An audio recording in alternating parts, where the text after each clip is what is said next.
Heto ang mga maiinit na balita na dapat niyong tutukan mula sa FM Radio at PRTV Newsroom. Ito ang FM Radio Newsbreak.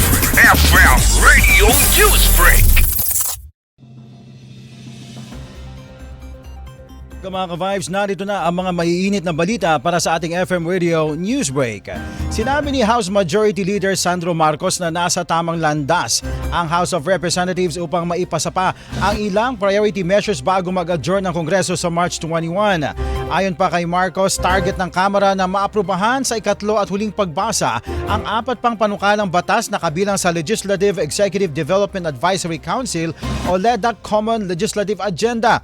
Kabilang na dito ang Travel Tax Abolition Bill, Digital Payments Act, mga amyenda sa Universal Access to Quality Tertiary Education at ang Presidential Merit Scholarship Program.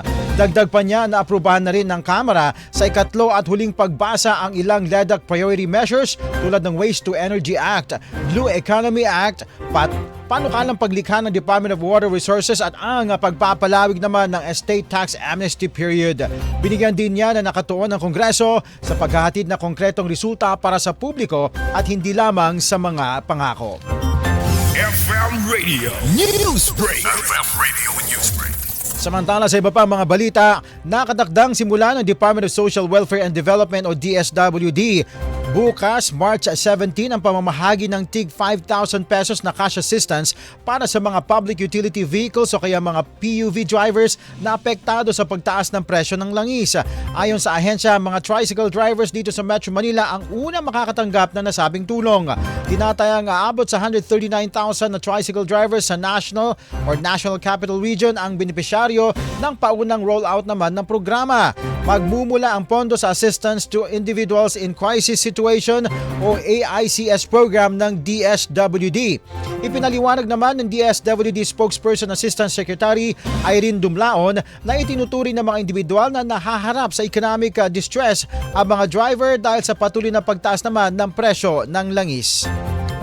FM Radio Newsbreak. FM Radio Newsbreak. At sa ating panghuling balita mga ka-vibes, pinaigting ng Philippine National Police o PNP ang pagbabantay sa mga gasolinahan matapos makatanggap ng ulat na may ilang establishmento na biglang nagtigil ng operasyon sa gitna ng nagpapatuloy na krisis sa produktong petrolyo.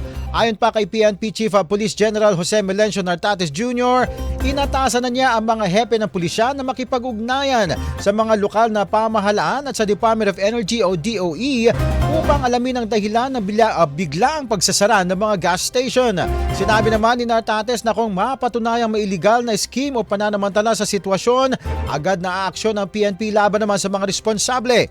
Nauna nang humiling ng tulong ang DOE sa pulisya upang tutukan at mahuli ang mga gasolinahan na posibleng nananamantala ang sitwasyon sa gitnang silangan para magtaas ng presyo naman ng langis. FM Radio Newsbreak. FM Radio Newsbreak. At yan mga ka-vibes ang buong kalipunan ng ating pagbabalita para sa ating FM Radio Newsbreak. Ako po si Cherubim Ganaden, magandang umaga.